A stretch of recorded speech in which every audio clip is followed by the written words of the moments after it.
Hello students, welcome to your own channel Edu Squad. Student, आज हम बात करेंगे what is ecology, ecosystem and classification of ecosystem. Okay, सबसे पहले देखेंगे व्हाट इज़ इकोलॉजी। इकोलॉजी क्या है? The word ecology comes from Greek word oikos. Okay, जो इकोलॉजी है वो ग्रीक वर्ड था, वहाँ से इसको ड्राइव किया गया है। वो ग्रीक वर्ड क्या था? उसमें एक फर्स्ट था ओइकोस, OIKOS, जिसका मीनिंग था हाउस और सराउंडिंग कंडीशंस। ओके, जो हमारी सराउंडिंग कंडीशन है उसको ग्रीक में क्या बोलते हैं? ओइकोस। और जो था लास्ट में लोगोस, LOGOS, उसका मीनिंग क्या था? स्टडी और नॉलेज। सो जो सराउंडिंग कंडीशंस हैं उनको स्टडी करना, उसको हम क्या बोलते हैं? इकोलॉजी, सिंपल वर्ड्स में। जैसे simply ecology can be defined as the study of surrounding condition. Surrounding condition में क्या आएगा? एनिमल्स, ह्यूमन बींग्स, ये सब किस में आएंगे? सराउंडिंग में। तो इन सब की जो स्टडी है उसको क्या बोलते हैं? इकोलॉजी। अगर हम साइंटिफिक वे से देखें तो ecology can be defined as the scientific study of relationship of living organisms with each other and with their environment. जो लिविंग ऑर्गेनिजम्स हैं उनका आपस में क्या रिलेशन है और उनका इन्वायरमेंट के साथ क्या रिलेशन बनता है, कैसे वो इंटरेक्ट करते हैं, इन सब की जो स्टडी है उसे क्या बोलते हैं हम? Ecology. So ecology is the branch of science which deals with the relationships of living organisms with each other and with their non-living organisms or with their environment. Okay, ecology की आप definitions देख सकते हो, जैसे left hand side definition दी है उसमें क्या है? The study of how organisms interact with their environment. और जो एक डेफिनेशन राइट हैंड साइड दी है उसमें क्या है? Ecology is the study of the interaction of living organisms with one another and with their physical environment. Physical environment में क्या आएगा? Living things and non living things, जैसे soil, air and water, these all are in the environment. अभी classification of ecology, ecology की जो classification है उसके हिसाब से हम इकोलॉजी को टू पार्ट्स में डिवाइड कर सकते हैं, टू पार्ट्स से क्लासीफाई कर सकते हैं। First is autecology and second is the psychology. जो ऑटोइकोलॉजी है उसमें autecology is the study of individual organisms और द इंडिविजुअल स्पेसिस। अगर हम किसी एक स्पेसिस की बात करेंगे, किसी एक इंडिविजुअल ऑर्गेनिज्म की बात करेंगे, तो वो इकोलॉजी कौन सी होगी? ऑटोइकोलॉजी। और अगर किसी एक ग्रुप की बात करेंगे तो उसे हम क्या बोलेंगे? साइकोलॉजी। ओके, इन दोनों का डिफरेंस है। आप इसको एक और एग्जांपल से देखें, लेकिन उससे पहले देख लें ऑटोकोलॉजी को हम पॉपुलेशन इकोलॉजी भी बोल सकते हैं और जो साइकोलॉजी उसको हम कम्युनिटी इकोलॉजी बोल सकते हैं। ओके, अभी नेक्स्ट एग्जांपल इसमें देखिए। For example, if the study is to be carried out about the study of any tree. अगर आप किसी एक ट्री को स्टडी करोगे तो उसको कौन सी इकोलॉजी बोलोगे आप? Autoecology. Okay, if we study effect of the forest on environment then it is said to be psychology. अगर आप किसी एक फॉरेस्ट की बात करोगे जिसमें एक से ज़्यादा ट्रीज़ होंगे तो उसको आप बोलोगे साइकोलॉजी। जैसे एग्जांपल में आप देख सकते हो, अगर एक ट्री की बात कर रहे हो लेफ्ट हैंड साइड तो उसे ऑटोकोलॉजी, और अगर एक पूरे फॉरेस्ट की बात करोगे, एक पूरी कम्युनिटी की बात करोगे तो उसे साइकोलॉजी। ओके, नेक्स्ट देखिए इकोसिस्टम। अभी इकोसिस्टम क्या है?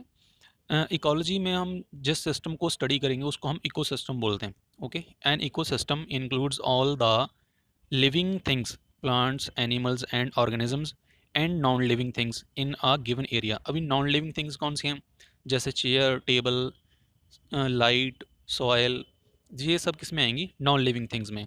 दे are interaction they are interacting between there is a interaction between living organisms and with non living environment. अभी जो लिविंग थिंग्स हैं, लिविंग थिंग्स का लिविंग थिंग्स के साथ एक इंटरेक्शन होगा और नॉन लिविंग थिंग्स के साथ भी एक इंटरेक्शन होगा, और जो सब एक सिस्टम बनेगा उस सिस्टम को हम बोलेंगे इकोसिस्टम।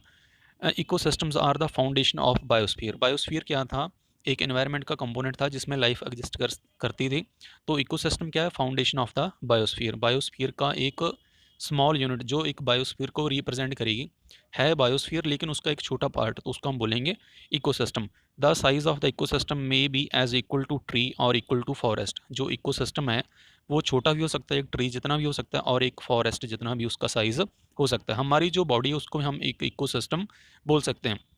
जैसे एग्जांपल्स क्या हैं इकोसिस्टम की? Forest, desert, these all are ecosystems. Okay, अभी इकोसिस्टम आपको समझ लग गया होगा। Ecosystem includes all of the living things and non living things.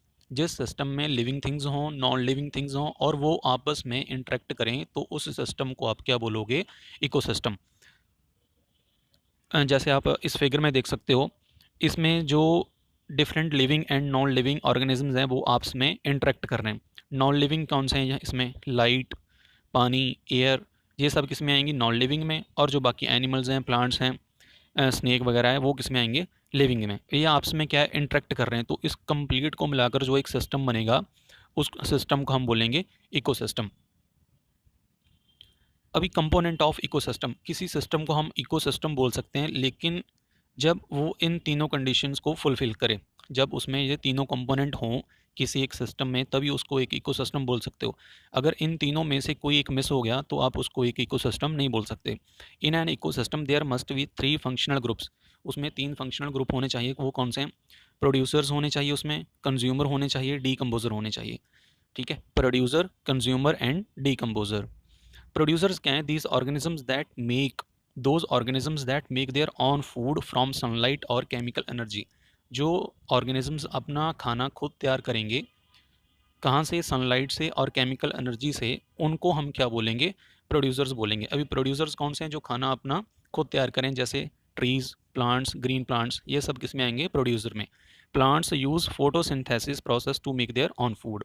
जो प्लांट्स हैं कौन सा प्रोसेस यूज़ करते हैं खाना बनाने के लिए, फोटोसिंथेसिस प्रोसेस। ओके, तो एक इसकी बात थी प्रोड्यूसर्स की। Next, consumers, those organisms that need other organisms to survive. जिन ऑर्गेनिजम्स को सर्वाइव करने के लिए दूसरे ऑर्गेनिज्म को खाना पड़े, तो उसको हम क्या बोलेंगे, consumer. For example human beings and animals, human beings और एनिमल्स को सर्वाइव करने के लिए किसी दूसरी ऑर्गेनिज्म को खाना पड़ेगा, तो ये किस में आएंगे, कंज्यूमर में। अभी there are 3 types of consumers, यहाँ पर 3 टाइप के कंज्यूमर हैं। जो फर्स्ट कंज्यूमर है वो है herbivorous, those who eats only plants, जो सिर्फ प्लांट्स खाते हैं, उनको हम क्या बोलते हैं, हर्बीवोरस, जैसे शाकाहारी। Okay, those who eats only plants, जो सिर्फ प्लांट्स खाएंगे, like rabbit, cow, they are herbivorous. अभी carnivorous second, those who eat only flesh of other animals, जो दूसरे एनिमल्स को खाएं, दूसरे एनिमल्स का फ्लैश खाएं, उसको हम क्या बोलते हैं, कार्निवोरस। इसमें कौन से एग्जांपल्स हैं, lion, snake, they all are carnivorous. Okay, ये किसी दूसरे एनिमल का मांस खाएंगे या फिर दूसरे एनिमल को खाएंगे। थर्ड इज़ ओमनीवोरस, ओमनीवोरस वो हैं जो प्लांट्स भी खा सकते हो और दूसरे एनिमल को भी खा सकते हो। मीन्स जो everything, those organisms who eat everything, जो सब कुछ खा जाएं, उनको हम बोलते हैं ओमनीवोरस। ओमनीवोरस में आएंगे human beings and bears. Okay, human beings जैसे आप देख सकते हो, कुछ ह्यूमन बींग्स शाकाहारी हैं, कुछ मांसाहारी हैं। मीन्स जो ह्यूमन बींग है वो मांस भी खा सकता है, प्लांट्स को भी खा सकता है, फ्रूट्स खा सकता है, सब कुछ खा सकता है, तो इसको हम बोलेंगे omnivorous. Next is decomposer, organism that survive on eating dead animals, जो डेड एनिमल्स को खाएंगे, उनके ऊपर डिपेंड करते हैं, डेड एनिमल्स के ऊपर, उसको आप क्या बोलोगे, डीकम्पोजर। डीकम्पोजर में क्या आ गया, बैक्टीरिया, फंगस वगैरह, ये सब किस में आएंगे, डीकम्पोजर में। They are the essential component of the ecosystem, किसी भी इकोसिस्टम में डीकम्पोजर एक क्या है, एसेंशियल कंपोनेंट है। अभी आप डायग्राम में देख सकते हो, प्रोड्यूसर्स कौन से हैं, जो प्लांट्स हैं, ग्रीन प्लांट्स, कंज्यूमर में human beings, different animals, and decomposer में बैक्टीरिया, फंगस वगैरह। ओके, नेक्स्ट देखिए क्लासिफिकेशन ऑफ इकोसिस्टम। अभी आप इकोसिस्टम को क्लासीफाई कैसे कर सकते हो, ecosystems can generally be classified into 2 classes. Ecosystem की मेनली 2 क्लासेस हैं, first is natural and second is the artificial. Okay, artificial ecosystem क्या है, जैसे आपने कोई पार्क बना लिया, कोई गार्डन बना लिया, कोई आप जू बना लिया, तो किस में आएगा ये, आर्टिफिशियल इकोसिस्टम।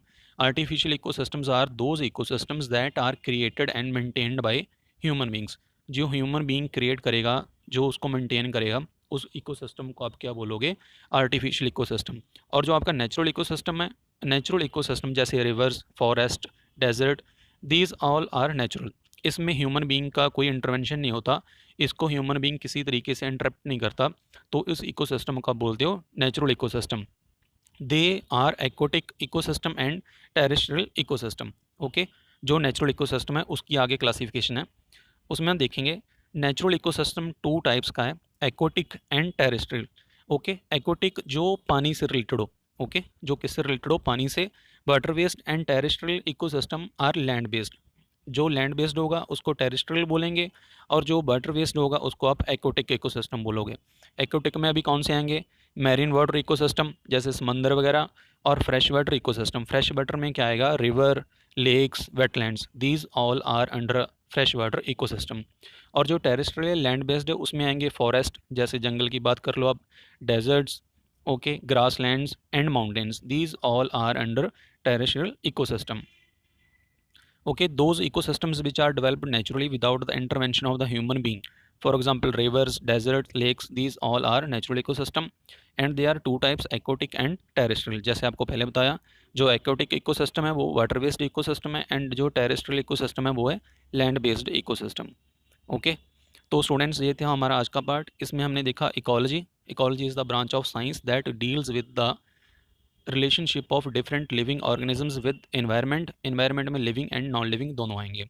उसके बाद हमने देखा इकोसिस्टम, और उसके बाद हमने इकोसिस्टम को क्लासीफाई किया। Okay students, thank you so much.